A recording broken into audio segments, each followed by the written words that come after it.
amigos de Impacto Profundo, tenemos aquí al coronel Fernando Morote Solari, él también es doctor, quien nos va a explicar sobre temas tanto históricos, militares y sobre todo lo que nosotros queremos preguntarle a él. Buenas tardes, coronel. Muy buenas tardes, gracias por esta invitación, estoy a su disposición. Coronel, empecemos un poco de la parte histórica. Queremos saber algo de 1975. ¿Realmente hubo intención del general Velasco de invadir Chile? Está descodificado, ¿no? Y es hasta público. Sí hubo intención, inclusive cierta preparación, pero lamentablemente no se concretó. Sabíamos que usted estuvo en esa época en Estados Unidos en Fort Land, ¿no? Sí, Fort Leavenworth. Fort Leavenworth. Sí. Ok. Ahí parece que tuvo usted una información que impidió un ataque, ¿no? Sí. Cuando había información en Fort Leavenworth de que Chile quería atacarnos y nosotros a Chile, pero en ese intermedio tuve la oportunidad o la suerte de conocer esta información que no estaba verificada, de que Chile había recibido gas salín porque se dieron cuenta que nuestros tanques en aquel momento no tenían un sistema antigas. Ya. Entonces, los T-55. Sí, no tenía un sistema antigas. Entonces, cuando se pretendió hacer esa invasión, se conoce también ya por información descodificada que Pinochet ordenó que se retiraran 300 kilómetros hacia el sur todas sus fuerzas de Arica. Esto se debía, a mi modo de ver, a dos cosas. O realmente tenían el gas salín, que es un gas pesado, que podían capturarse todos los tanques sin disparar un solo tiro. Y el segundo punto es que Estados Unidos en varias oportunidades había dicho que en Latinoamérica el país que agrede a otro, él va a apoyar al país agredido. Entonces, al retirarse, Chile podría alegar que ha sido invadido por el Perú y obtener el apoyo de Estados Unidos. Algunos colegas de armas consideran a Morales Bermúdez un felón. ¿Usted qué opina? Es un poco oscuro, ¿no? Ahora, de que era necesario el relevo del general Velasco, que era el presidente, era necesario porque ya estaba discapacitado. Ahora, la forma como lo hizo y que es público, a mí me parece que no debió hacerlo así el presidente Belaúnde. Morales Bermúdez. Morales Bermúdez. ¿Por qué? Porque Morales Bermúdez simplemente ha podido decirle al gabinete que se retire el general Velasco. Y él tenía que hacerlo. De Palacio no era necesario, digamos, haber montado un golpe de Estado, ¿no? Pasando a otro tema, en el conflicto de Falso Paquilla en 1981, usted para esa época ya era coronel, tengo entendido, ¿no? ¿Cuáles fueron las operaciones que usted realizó en esa época? Ya, yo exactamente era el C3, que quiere decir el oficial de operaciones estratégicas. Entonces era el responsable de toda la estrategia que se planteara cualquier conflicto en el Teatro de Operaciones del Nororiente, que abarca toda la frontera con el Ecuador, frontera con Colombia, frontera con Brasil. Y Falso Paquilla se produce aquí, en esta orejita. Acá está la cordillera del Cóndor y la parte no demarcada. Ya. En ese momento, más o menos era enero, yo tenía 6 días. Y todos los mandos que estaban en la quinta región militar, o sea, en el teatro de operaciones, todos eran nuevos. Y por lo tanto no teníamos información de relevo. Cuando se descubre la existencia de ese puesto, entonces se da cuenta al comando conjunto, y el comando conjunto me llama a mí para explicar ¿Cuál era la situación? Esa situación en aquel momento era como se muestra aquí. Primero voy a describir la zona de operaciones. Esta es la zona de operaciones. Siguiendo esta raya nosotros tenemos que es la línea no demarcada y la frontera con el Ecuador y el Perú. Esta es la cordillera del Cóndor, que llegan hasta altura de 2000 metros. Aquí tenemos nosotros el río Santiago. El río Santiago que en el pongo de Mancerriche aparece con el río Marañón. Otro río importante es el Cenepa, que viene por esta dirección y va a desembocar también en el Marañón. El otro río es Comaina, es esta parte. Entonces, esta es la zona de operaciones. ¿Qué importancia tiene? Primeramente, la importancia geopolítica que había que demarcar la zona que no se había hecho, la zona frontera. Por el protocolo Río de Janeiro. Con el protocolo Río de Janeiro. No se había terminado. Entonces era un punto para provocar, como lo hicieron ahora, esta invasión. El otro punto, que aquí en el norte, donde está esto, da bandera que es PB1 y PB2, que después lo van a sacar el 75, existe oro y el ejército ecuatoriano estaba explotando oro acá. En el 95, ¿no? Lo sacaron, ¿no? Sí, el PB1 y PB2. O sea, después de nosotros estamos hablando del 81. Pero aquí, y creo que hasta este momento siguen exportando oro. Pero también hay oro en esta parte sur, en Comaina. Ahora, personalmente, me percaté de la existencia de pozos que habían sido perforados y habían encontrado muestras de petróleo acá en el río Santiago durante el conflicto. Y por lo tanto, toda esta zona también hay petróleo. Eso corresponde pues a Petroperú verificarlo, pero que en el río Santiago y con los pozos que abrieron una empresa petrolera peruana, sí, existe petróleo. ¿Cuáles eran nuestros puestos en aquel momento? PB1 y PB2, los más próximos. Luego tenemos acá Jiménez Banda. Aquí tenemos Comaina, que va a servir del puesto comando avanzado del teatro, que estaba constituido por el general comandante del teatro, por mi persona, que era el C3 y el C2. Y además servía para las operaciones tácticas del ejército de operaciones. Aquí es Chávez Valdivia, que era la base de helicópteros. Ciro Alegría es este punto que está en el Marañón, se hizo una base logística adelantada. Y Pinglo, que era el puesto de comando normal para el comando de toda esta área. En cuanto a las fuerzas ecuatorianas, inicialmente se descubrió tres puestos. Frente aquí a Comaina está PB2 o Falso Paquicha. Inmediatamente más hacia el norte PB3. Y después aquí tenemos PB4 nuevo. Estos tres puestos se determinaron y se descubrieron. Después de un alto, cuando se creía que habíamos nosotros desalojado a todos, se descubre aquí otro puesto, Falso Machinaza, que estaba al sur de Jiménez Banda. PB4 antiguo reactivado por los ecuatorianos y un PBA. O sea, son 6 puestos de vigilancia debidamente montados. Interesante, coronel. Sí.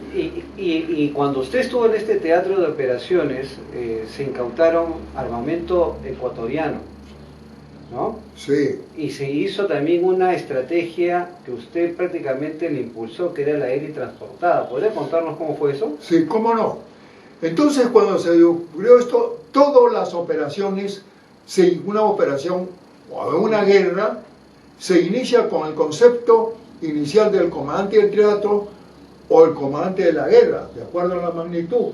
Entonces yo tenía que formular la concepción estratégica del comando del teatro. Así es. Pero la misión que habíamos recibido del comando conjunto era escueta, pero objetiva. En Iquitos fue el jefe de Estado Mayor del Comando Conjunto y el general Cabrera, que era el comandante del ala 2. Ahí la misión que recibimos nosotros fue expulsar las fuerzas ecuatorianas a cualquier costo. La expresión de cualquier costo me permitía a mí ensayar lo que había hecho en Fort Leavenworth el año 70, cuando me invitaron a sobre qué innovaciones se podían hacerse en la guerra de Vietnam. Yo les dije, el empleo de helicópteros directamente al objetivo de asalto, que no se hacía así, sino se llevaba a la tropa a una zona, desembarcaban y atacaban por tierra, tal como se puede ver en los documentales que todavía salen de Vietnam de vez en cuando en la televisión. Esa innovación yo lo podía hacer porque el Comando Conjunto dice a cualquier costo. Okay. Y por lo tanto era una operación pues riesgosa. Entonces la concepción así fue, operación relámpago, que no jamás lo han hecho una operación relámpago en selva tropical. Las operaciones relámpago generalmente se hacen en desiertos. 1, 2, asalto directo a los objetivos con los helicópteros. Yeah.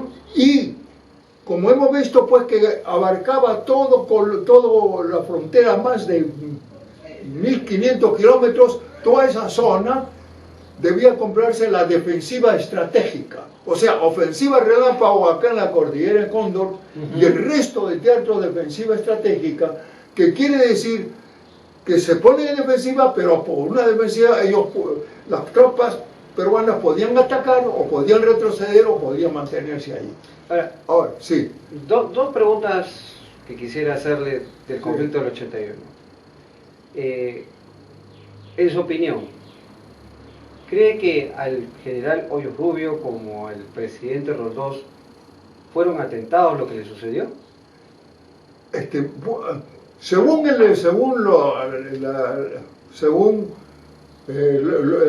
las notas que mandó el ejército, dicen que ese avión donde iba el general Hoyos Rubio, subió un desperfecto o una mala maniobra del piloto. Pero hay una indicación importantísima. Roldós era el presidente, claro, quien debía inaugurar estos puestos de vigilancia. El general Hoyos era el comandante general del ejército. Claro. Y el general Hoyos, que era su cuñado, era el comandante de teatro en aquella vez. Pero ¿cuál es la indicación que hace pensar saltar cualquier hipótesis? Que el Roldós y el general Hoyos mueren en la misma forma, es decir, a los 10 minutos que se levanta su helicóptero. Ajá. Entonces, eso da que pensar, ¿no? Generalmente, cuando se ponen algunos artefactos, o se activan automáticamente, o le ponen un tiempo. Probablemente haya sido la CIA. Podría haber sido, es una hipótesis, ¿no? Las notas que dice el ejército que parece que fue una mala maniobra del piloto. Y luego hay una leyenda urbana que una vez leí en las redes sociales, consultándoles, sabiendo usted la experiencia que tienen en el conflicto de Falso Paquilla. ¿Fue verdad que la Fuerza Aérea Peruana hizo pasar 2 aviones o un avión sobre el Palacio de Gobierno de Ecuador? Bueno, esa parte, lo que pasa es esto, ¿no? Que el día 25 que yo llego al Comando Conjunto, que me pone un avión especial para explicar cómo era la situación, ese día me entero que aviones peruanos estaban tomando fotografías. Yeah. Aunque no tengo yo la información, pero yo supongo que eran los aviones que estaban tomando fotografías por el Ecuador. Entonces es posible que sí. Que se haya dado del porque después tuvimos toda la zona de conflicto y gran parte del Ecuador fotografiado en forma actualizada. Interesante, coronel. Y esta fue una guerra prácticamente, o un conflicto relámpago. Sí. Por el profesionalismo, por el material de guerra que se había tenido en ese momento. Y si lo comparamos con 95, ¿qué nos pasó en el 95? Bueno, el 95, yo ya, el 81, que era el C3, bueno, y no sé por qué, me invitaron al retiro del 82, pero sin embargo yo siempre seguía algunos acontecimientos y también me llamaron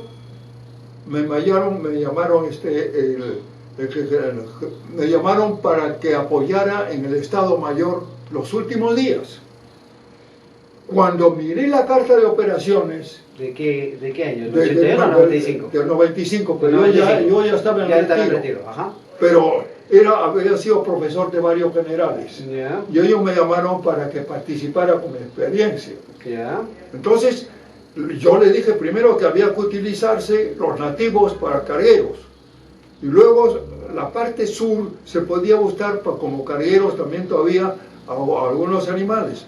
Después, que se reclute casa por casa, porque no había efectivos. Y ahí se hizo el círculo, se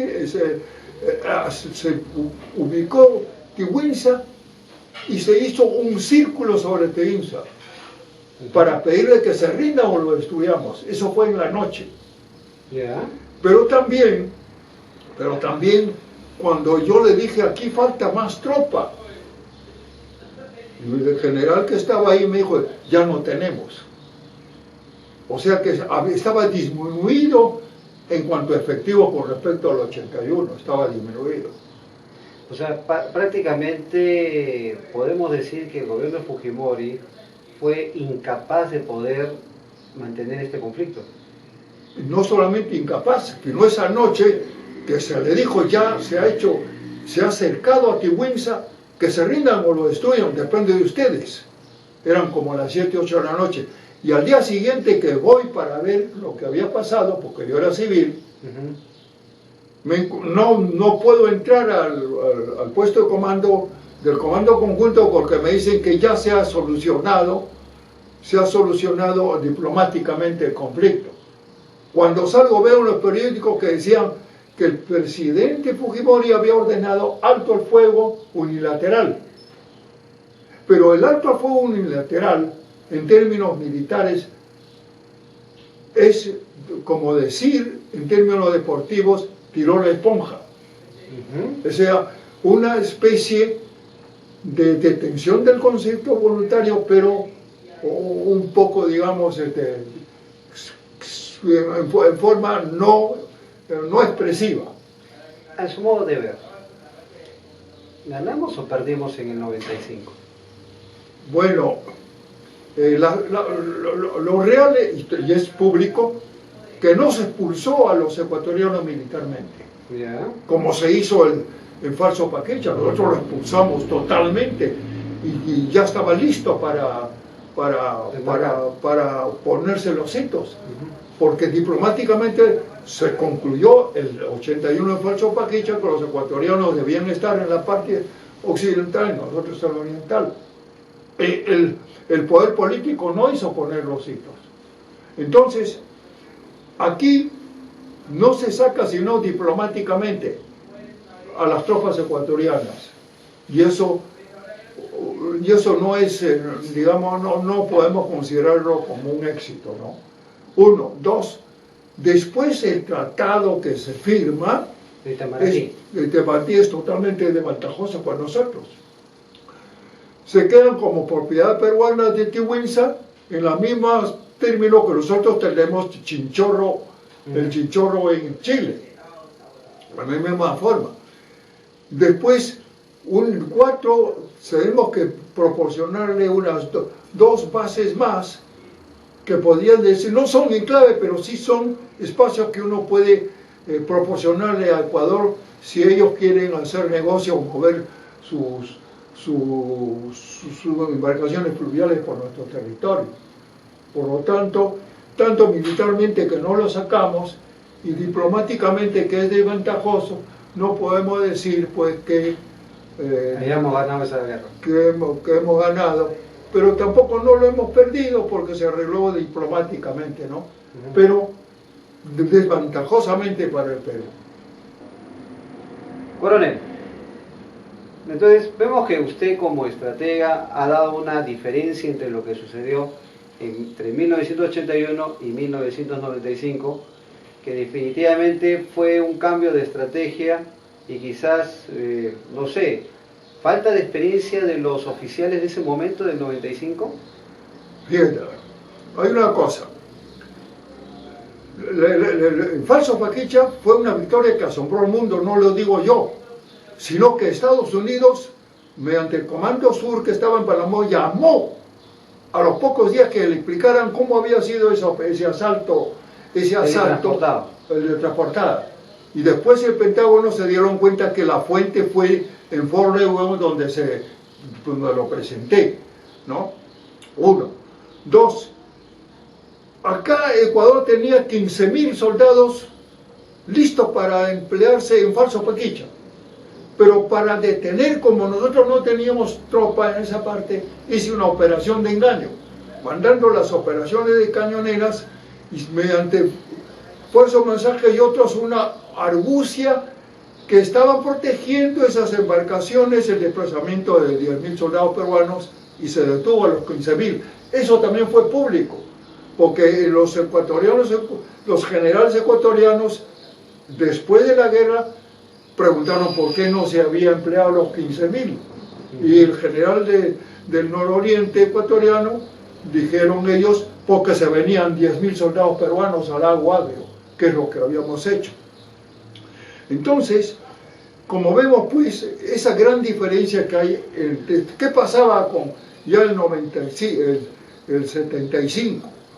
95. El 95. Es un principio de la guerra no repetir la forma como usted sorprende al enemigo. Ajá. Porque si usted repite, ya el enemigo estaba preparado. Estaba preparado. Entonces, esos oficiales parece que no aplicaron ese principio y quisieron repetir.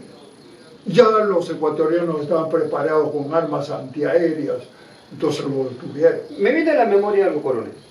A Morales Bermúdez se le preguntó por qué no invadió Chile en la época del 75, cuando todas nuestras Fuerzas Armadas estaban en el sur. Él alegó, una de las cosas que dice, que Velasco nunca le dijo que había que invadir Chile, y segundo, que teníamos a Ecuador encima. Yo he refutado esa situación diciendo de que con Ecuador no era una amenaza a Ecuador, porque en el 81 usted lo ha demostrado, sí, que en el 81 lo sacamos inmediatamente. Por tanto, Ecuador no era una amenaza. No era una amenaza.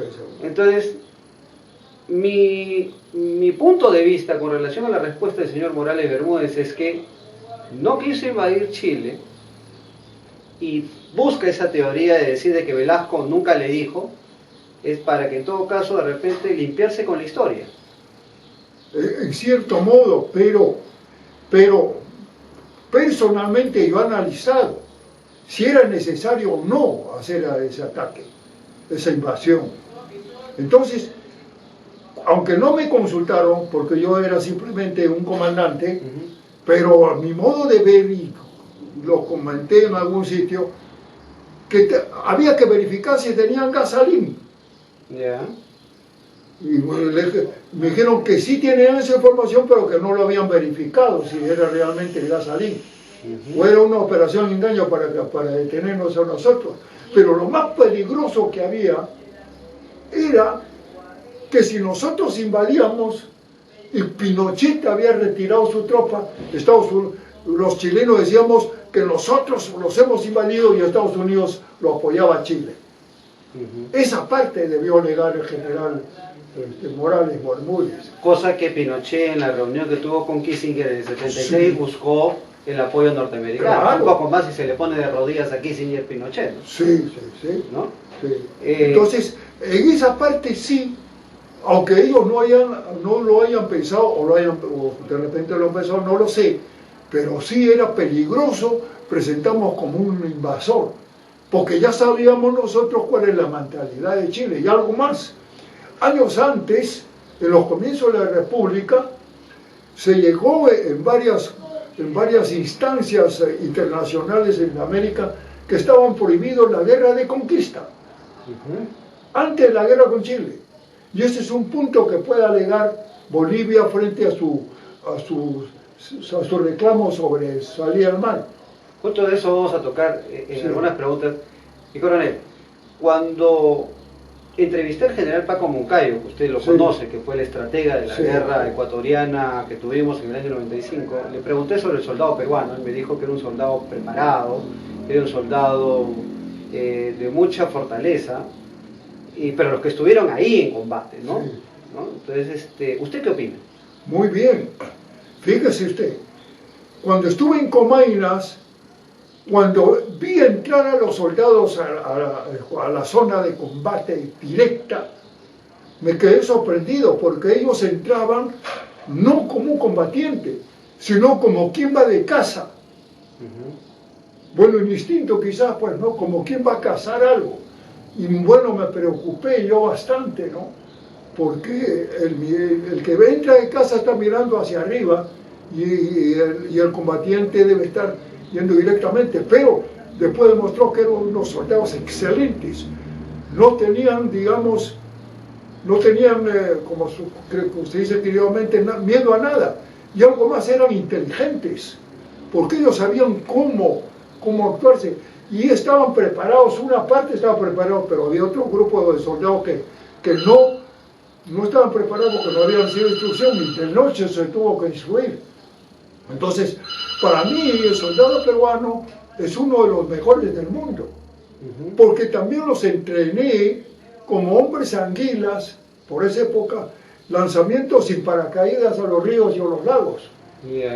Eso, los entrené, tuve esa creación, y ellos lo hacían sin ningún miedo, y jamás un soldado decía no. En el Falso Paquilla en algún momento estuvieron 3 días sin comer. Interesante, ¿no? Lo que dice coronel. Sí, entonces un soldado maravilloso, pero también el soldado del Ande también es valiente. Pero tanto el soldado selvático como el soldado peruano en forma general necesitan, en ese momento cuando yo los vi a estos soldados, dije, el Perú necesita mejores oficiales, con mayores capacidades de liderazgo, para poder conducir a esta gente que son altamente combatientes natos. Por algo tuvieron un imperio, el imperio de los Incas, que fue más grande que el imperio romano. Entonces, en algún momento le dije que debíamos cambiar el ingreso a la escuela militar de oficiales, que debían ser con mayor capacidad intelectual, física y moral. Como experiencia en combate que usted tiene, ¿es diferente un soldado que se prepara en ejercicios militares que un soldado en combate real? Mire, por mi experiencia, cuando yo entro primera vez a una celda de combate, es como quien entra a dar un examen. No sé si tú recuerdas, un poco nervioso, pero ya cuando viene el examen, sepas o no sepas, bueno. Entonces, pero claro, a usted cuando le entrenan en una situación, usted intelectualmente sabe que de todas maneras está en seguridad, pero en un combate real si ese entrenamiento que usted recibió fue bueno, le va a permitir desarrollarlo mejor en el combate mismo.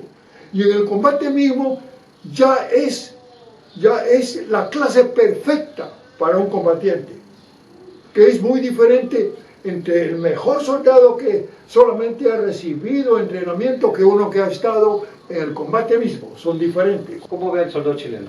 El soldado chileno es un soldado, no podemos decir que es un combatiente como el peruano, no tiene experiencia de guerra, pero sí es un soldado cruel en las victorias, ¿no? O sea, es cruel con los débiles, pero cuando se le pone en fuerza, como lo hizo Cáceres, huye del combate. Y a pesar de que estaban mejor armados, ¿qué armamento tenía Cáceres? Piedras. Un cuchillo que le ponían a un palo que le llamaban rejón. Y sin embargo, en varias oportunidades, lo iban diezmando, hasta tal punto que los mismos ecuatorianos, los mismos chilenos tuvieron que retirarse del Perú porque lo estaban diezmando por diferentes partes. En otras palabras, el soldado chileno está en condiciones inferiores que el peruano y que también como soldado, como también como el mismo ecuatoriano. El ecuatoriano también es un buen soldado. Coronel, cuando analizamos el tema de la guerra del Pacífico, digamos, bueno, en lo personal llegué a una conclusión. Quien ganó la guerra, bueno, técnicamente era Chile, pero detrás estaba Inglaterra. Siempre lo dijo Basara. Claro. Pero también ganó la guerra Argentina, porque Argentina sacó provecho de nuestra desgracia al quedarse con la Patagonia. ¿Es así o no es así? En términos generales sí, porque la Patagonia estaba en disputa con Chile y ellos aprovecharon la concentración de los chilenos hacia el norte e invadieron pacíficamente la Patagonia. A la Patagonia entraron pues argentinos, colonos pacíficamente, y cuando fueron a ver, nosotros somos chilenos, aplacaron el uti possidetis y lo sacaron de... y salieron ganando. Pasemos al tema de La Haya. ¿Cómo usted ve el fallo de La Haya, coronel? Mire usted, el fallo de La Haya en términos generales, bueno, hemos recuperado y hemos terminado, hemos hecho la paz con Chile en esa parte marítima, en términos generales. Claro, Chile se queda con la mejor parte que lo voy a explicar antes aquí. Chile decía, tomamos nosotros el paralelo que viene del hito 1 que está un poquito más al norte de la Concordia, aquí de ese límite. Nosotros decimos, no, en la bisectriz. La Haya establece el término medio en esta forma. Y esta parte aquí achurada ha quedado para Chile. Claro. Hasta ahí. Pero en su laberinto los chilenos cometen un grave error, gravísimo error. Bueno, que yo lo he analizado, no lo he hecho público, porque primeramente ya no escribo para los libros y seguramente por respeto a lo que puede estar nuestra Cancillería trabajando. Pero es una primicia para nosotros. Pero para esto es una primicia. ¿De qué se trata? Acá tenemos Perú, aquí tenemos Chile, aquí está el hito 1 en tierra, y aquí está el punto de la Concordia, que es el punto de límite firmado con los chilenos. Los chilenos, ¿por qué pensarían? Hicieron que se prolongara aquí. Este es el paralelo. Y acá, en la baja mar, establecen un punto geodésico y establecen el límite marítimo en esta forma, quedando esta área, el mar para Chile. Pero, aquí viene la parte importantísima. Entre el hito de la Concordia y el punto fijado por La Haya, que está más al norte, unas 200 a 300 metros, hay un espacio peruano, que lo ha dicho el presidente Ollanta, lo ha dicho públicamente. La frontera, como es real, comienza en la Concordia. Ese pedazo, ese espacio es un litoral peruano. El litoral peruano también tiene su mar territorial. Claro. Entonces, ¿cuál es su mar territorial? Por el norte, lo que ha fijado La Haya. Y por el sur, la línea equidistancia. Lo que es la misma equidistancia. O la línea de proyección de la Concordia. Claro. Entonces, ¿qué sucede? Que este mar es un mar compartido, de soberanía compartida entre Chile y Perú. Y eso no lo va a quitar nadie porque está a la vista. Interesante. ¿No? Y este es el aporte que les digo a ustedes, que ojalá pues sea recogida por quienes vean este problema internacionalmente. Ahora, ¿qué hacer? Hay dos alternativas para mí. La primera es tratar el tema con Chile. que ellos acepten que nosotros podamos, nuestros pescadores, entrar a pescar. Y también en compensación, algunos pescadores de ellos pueden pasar a nuestro límite. O unas conversaciones mayores. Uno. Y la otra sería nuevamente decirle a Laya. Aquí hay una demanda en Laya. ¿Ah? Una demanda en Laya. Una demanda en Laya. Aquí tenemos nosotros un territorio que no ha sido considerado. ¿Por qué? Porque ustedes han tomado esta parte y este es un litoral peruano y este tiene su mar territorial y de acuerdo a las leyes internacionales se toman sobre la base de la línea de base y lo que ustedes ya han establecido. Entonces, este es un punto que Chile, como se dice, se ha hecho el harakiri en su laberinto de querer comenzar partiendo de tierra. En este esquema, tenemos entonces prácticamente una frontera terrestre que está en litigio, Sí. una frontera o un triángulo marítimo dado por frontera terrestre que también estaría en litigio posteriormente, prácticamente. Bueno, es decir, en realidad esto no hay sustento litigio porque está en el tratado y Estados Unidos es uno de los garantes.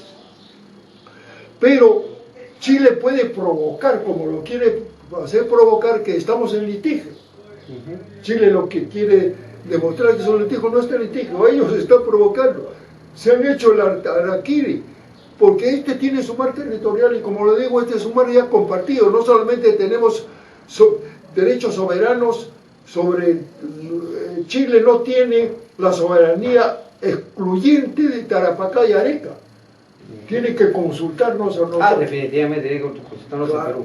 Y aquí tenemos, acá hasta tenemos nosotros el Chinchorro, que es un territorio, ¿no? Entonces, acá lo que Chile va a querer provocar, como lo está haciendo, ¿no?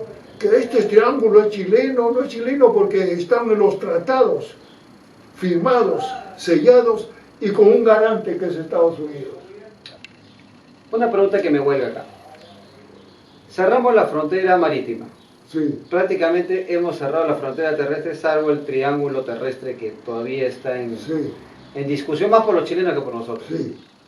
Con esto, ¿nos despedimos de Arica? Cualquier reclamo futuro, cualquier reivindicación sobre Arica quedaría ya en el pasado. Es decir, lo que sucede es esto, ¿no? Dentro del punto de vista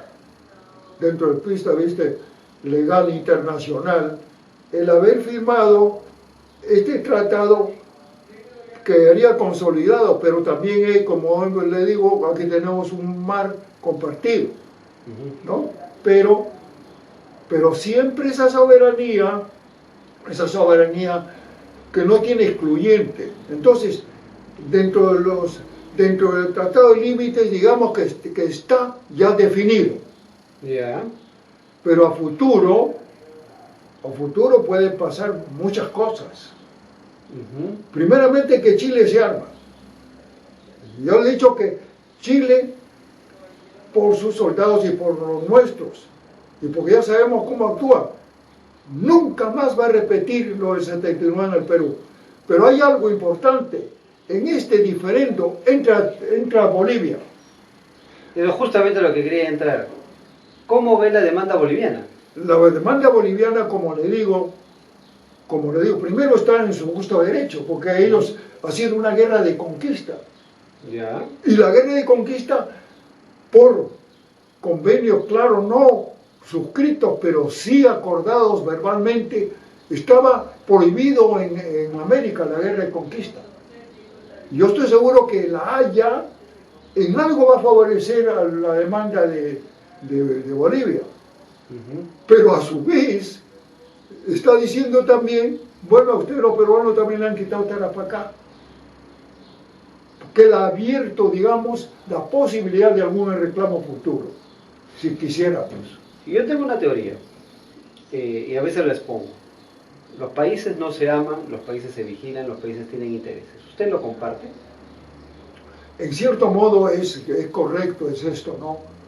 Pero también depende, claro, lo que dice los países buscan siempre cada uno sus intereses, ¿no?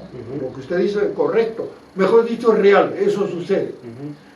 Pero hay algo más importante con respecto a Perú, Chile, Ecuador, parte de Colombia y Libia. Todo eso está bajo el plan de Dios. ¿Por qué? Le voy a decir.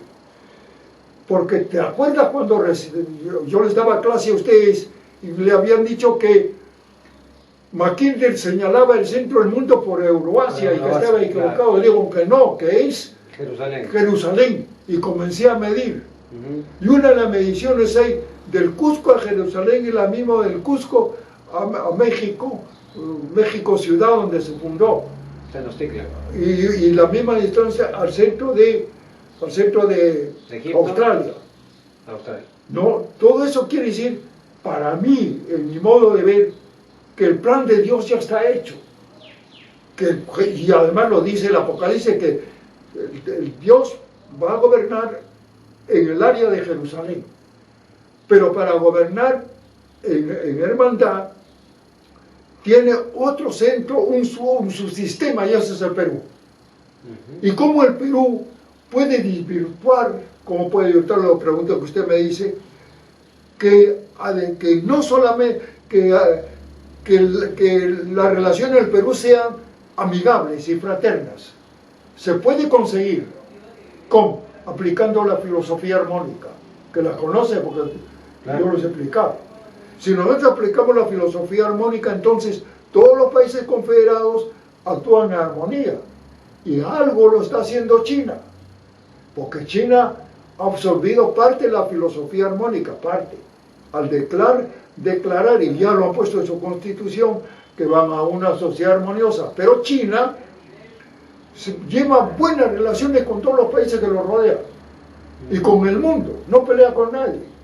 Está aplicando la filosofía armónica, a pesar de que son precristianos y prearmónicos. Entonces, lo que usted me dice, sí es cierto que solamente los países ven intereses, pero pueden ser más fraternos a través de la filosofía armónica. Darle salida a Bolivia creo que sería un apoyo histórico a ellos, ¿no? Sí. Pero esa salida debe ser por territorios que fueron peruanos o por territorios que fueron bolivianos. Lo lógico es que sea por territorios bolivianos. Por Calama, a la altura de Calama hacia Atacama y más arriba, ¿no? Hacia Antofagasta. Sí. Primeramente hacia el norte, por Arica. Chile no tendría puertos porque no son playas, no son playas profundas. No tienen gran calado. No tienen gran calado. Hacia el sur sí. ¿No? Más allá de Iquique sí se pueden hacer megapuertos. Entonces, digamos, por las cuestiones oceanográficas le conviene a Chile, a Bolivia, en sus antiguos territorios, por razones, digamos, históricas también. Y por el Perú sería como un paliativo, y el Perú seguramente que no se va a oponer si es que quieren ellos salir por Arica o por Tarapacá, porque nosotros tenemos relaciones muy fraternas con Bolivia, ¿no? Coronel, ¿considera que se dé una escalada del conflicto entre Perú, Chile o Bolivia con Chile? Al plano militar, si es que a cómo se están dando las cosas, ¿no? Bueno, está en un plano latente, y una aparente paz, digamos, pero potencialmente sí se puede, digamos, las escaladas pueden ir subiendo. Y además hay algo importante, Chile lo está provocando con su armamentismo.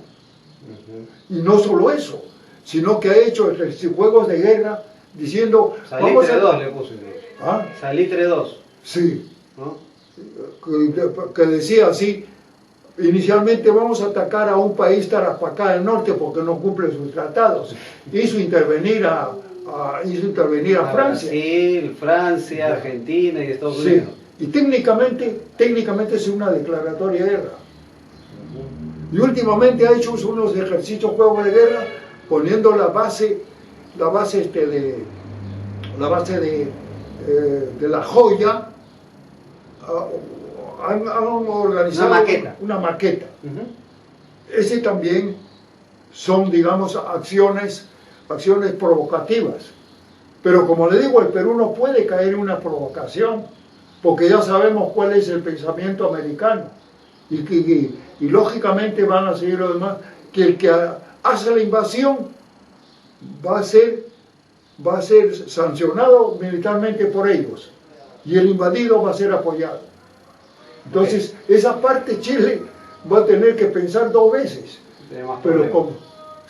Pero como sabemos también, pues, que el Perú, y todos los peruanos tenemos algo, esa herida no se ha cerrado. ¿Cómo considera lo de Chinchorro? El Chinchorro es un territorio un poco extenso que el Perú le compra a Chile para que sea un centro de refugio para los peruanos que después de la guerra del 79, que estaban en Tarapacá, se alojen en el Chinchorro. Entonces ese territorio ha quedado, está solamente cercado. Pero el gobierno actual lo ha dicho, que piensan hacer un centro cívico, lo cual para mí es necesario hacer alguna construcción, pero hay un punto. Ojalá que el presidente Obama pues lo capte, ¿no? Debe hacer un concurso nacional entre los arquitectos de qué puede ser, qué se puede hacer en el Chinchorro. Puede ser un centro cívico, un centro cultural, con mercados automáticos, que los arquitectos en sus diferentes imaginaciones, que presenten cada uno, por ejemplo, ya un concurso. Y ahí va a salir exactamente lo mejor para el Chinchorro, que debe hacerse pronto. Pero ¿qué tiene el Chinchorro? Está bien próximo a Tacna. Claro. Entonces, y Tacna está creciendo hacia el sur, pero también Arica hacia el norte. En el futuro el Chinchorro va a tener una gran preponderancia, aunque ha sido seccionado en pequeña parte por la carretera chilena, pero lo que ha dicho el presidente Humala es correcto. Hay que hacer alguna edificación, le llaman centro cívico. Yo podría hacer un centro de múltiple uso, pero no se puede entregarle a un solo arquitecto, no. Tiene que hurgarse con más inteligencias. Una cuestión de país ya, prácticamente. De país, y además concurso de arquitectos. Si quieren intervenir arquitectos de Arica, también que intervenga. Y se ve cuál es la mejor propuesta. Así es. Se acepta y se pueden hacer unos cambios. Entonces ahí sí va a salir algo importantísimo en Chinchorro. En la guerra de las Malvinas, en el año 82, usted recordará, hubo bastante apoyo de una u otra forma de Perú hacia Argentina. ¿Usted apoyó a la Argentina de una u otra forma? Bueno, el Perú apoyó a la Argentina en logística. Ya. Y vinieron algunos oficiales aquí, que eran mis compañeros en la escuela de guerra, y yo le dije, bueno, yo puedo entrenar un batallón en Puno y puedo participar, pero eso era algo personal. Pero lo que sí dijo el presidente de aquel entonces, el presidente Belaúnde, le dijo públicamente, le dijo a los ingleses, si ustedes tocan tierra continental, entonces ya cambia la situación. Como decirle que el Perú entraba a la guerra. Ahora, en forma descodificada, algo así, también, eso no estoy muy seguro, solamente sé por noticias, de oídas, que el Perú le dijo a Chile, como ustedes ataquen por la espalda a la Argentina, nosotros le atacamos a ustedes. Y Chile tuvo que abstenerse. Cedió parte de su territorio, no atacó, pero sí le dio apoyo logístico. Pero usted estuvo preparando un contingente en Puno para tratar de apoyar a los... No exactamente. No exactamente. No, solamente le ofrecí. Ofreció. Nada más, sí. no me contestaron nunca. Pero a pesar de todo ese apoyo, Argentina se portó muy mal con nosotros. En 95. En 95 nos dio una puñalada por la espalda, siendo garante del protocolo de Río de Janeiro y que estaba para pacificar la zona en 95. Hace una triangulación de armamento y le da a Chile. Fue algo lamentable. ¿No? Eso algo lamentable que a todos los peruanos pues perdimos ya la amistad que teníamos con Argentina, aunque la actual presidente ha pedido disculpas, ha pedido perdón. Coronel. Sí. ¿Cómo ve Cuba? Mira, la pregunta que usted me hace es muy interesante y muy histórica. Como 50 años Cuba ha estado separado de Estados Unidos, pero Cuba, cuando cae la ex-URSS, Cuba entra al limbo. Me explico por qué. Se desliga de la ex-URSS, que era lo que lo apoyaba económicamente y militarmente y en todos los aspectos. Está lejos de China, y China abandona el marxismo-leninismo.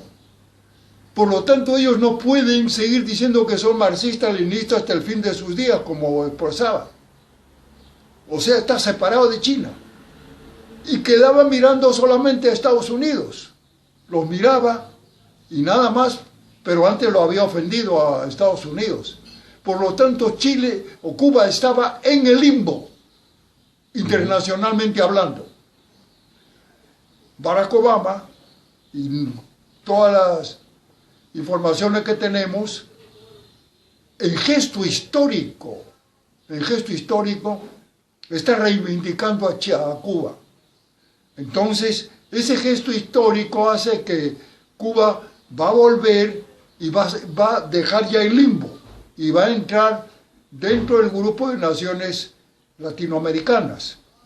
Pero ese efecto también puede ser favorable a los demás países latinoamericanos, en que Estados Unidos va a cambiar su política frente a Latinoamérica y el Caribe. ¿En qué sentido? Que se va a dar cuenta que tiene que ser más fraterno. Porque Estados Unidos no tiene ningún país latinoamericano, ninguno, inclusive Venezuela, no tiene desavenencias con Estados Unidos, todo lo contrario, todos son gratos ante Estados Unidos. El Perú es uno de los que debe mantener siempre una gratitud a Estados Unidos. Tenemos cerca de 2 millones de peruanos en Estados Unidos, y así todos los países americanos, inclusive Venezuela. Entonces, el gesto histórico que ha hecho Obama es un gesto que va a favorecer no solamente a Cuba, aumenta el prestigio de Estados Unidos frente a Latinoamérica y al mundo, y a la larga, en el largo y mediano plazo, va a cambiar las relaciones, me parece, si son bien encaminados, de Estados Unidos con Latinoamérica, que ningún país latinoamericano tiene ninguna desaveniencia con Estados Unidos, al contrario, todos lo miran con gratitud. Coronel, haciendo un poco de remembranza histórica, ¿fue verdad de que 40.000 soldados cubanos iban a ir con nosotros hacia Arica en 1975 y en vista de que no hubo ese conflicto con Chile, fueron trasladados a Angola? ¿Sabe algo? No, eso es falso, no. Eso nunca fue verdad. Eso lo dijo un militar chileno, ¿no? Esa es una especulación chilena. Esos 40.000 fueron preparados expresamente para ir a Angola. Fueron preparados. Angola había sido colonia portuguesa. Hablaban portugués, que es muy parecido al español. Castellano. Ajá. Y esas tropas cubanas sí podían actuar en Angola y actuaron normalmente en forma ventajosa en varias partes, aunque después cometieron una serie de desmanes, ¿no? Otra pregunta, coronel. ¿Cómo ve China? Como China, Napoleón que decía hay que tener cuidado de China, que es un tigre que en cualquier momento pueda despertar. sí, ya despertó. En este momento, en los conflictos que hay en el mundo, en casi todas partes del mundo, o hay terrorismo, o hay narcotráfico, o guerras pseudo religiosas, China está sentada, contemplando todo lo que está pasando. Pero ya se paró hace poco y dijo, China será la primera potencia nuclear el 2020. O sea, advirtió, cuidado, que esas acciones militares que se están realizando en el Medio Oriente lleguen al lejano Oriente, a Corea del Norte, y nos toquen a nosotros. Estamos preparados. Ya lo advirtió China. Hablando del Medio Oriente, coronel, ¿cómo ve al Estado Islámico? Ese es otro laberinto que hace Occidente. Comenzó a actuar contra todos los países de esas áreas y buscando la derogatoria de los presidentes. Pero no se dé cuenta que ellos son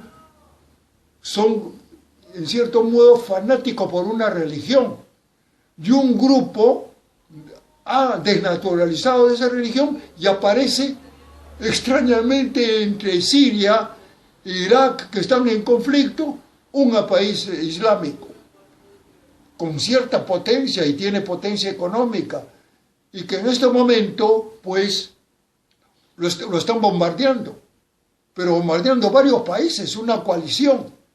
Yo veo que la estrategia que está empleándose contra ese Estado Islámico que ha aparecido, la estrategia de guerra y que está haciendo Occidente, manejado creo que por la OTAN, es incorrecta, debe de revisarse. Ya han pasado mucho tiempo, unos bombardeos, y esto hace pensar al pueblo peruano también que los bombardeos tienen su límite. Chile podría bombardear en un momento, pero miren, todavía no lo doblegan. Sobre ese Estado Islámico, además del bombardeo, debe actuarse en fuerza, pero como una estrategia relámpago en todos los campos, para inmovilizarlo y destruir a las fuerzas paramilitares o militares que hace formado. Coronel, ¿algunas palabras finales que quisiera decirnos? ¿Cómo no? Primero yo quisiera agradecer esta entrevista, y quiero pues que he sido lo más sincero posible en mis estudios, y ojalá que sirvan de algo. Y yo tengo mucha fe en el pueblo peruano, y mucha fe que el Perú va a recomponer su Fuerza Armada para mantener la seguridad externa, y va a recomponer también su sistema de policía para la seguridad interna, en el sentido de que la Policía Nacional debe volver a formarse pues especialidades, la Guardia Republicana, la Guardia Civil, la Policía de Investigaciones, y quizás también otra policía de carreteras. O sea, volver a lo que fue para la seguridad interna. Y después el Perú debe actuar con decisión la destrucción del narcotráfico y su fuente, que son los cultivos de coca. Y por lo demás, yo creo que el presidente Humala está tomando buenas acciones, pero debe impulsarlas. Coronel. Y puedo decir pues que debemos tener fe en el Perú, porque a mi modo de ver, y porque las estrellas me están anunciando, el Perú está dentro del plan de Dios. Muchas gracias. Coronel, Sí. ¿Chile es y será el enemigo del Perú siempre? ¿Quién? ¿Chile es y será el enemigo del Perú siempre? Chile El único camino que le queda a Chile en el futuro es buscar siempre la amistad con el Perú. Y Chile tendrá que estar, tarde o temprano, más ligado al Perú. Pero no como lo que quiere hacer imponiéndolo, no puede. Nosotros hemos sido la cabeza del imperio. Ellos han sido una parte. Lo vamos a recoger, como diríamos, no como el hijo pródigo, pero sí como el hermano fraterno que se reconcilia con el Perú. Pero Chile marchará hasta la vida, hasta el fin de los tiempos, ligado al Perú. Bueno, coronel, muchas gracias por sus declaraciones y habernos permitido ingresar a su hogar y poder tener esta entrevista. Gracias a ti, estimado amigo y excelente exalumno de Coyique. Que Dios bendiga al Perú. Gracias.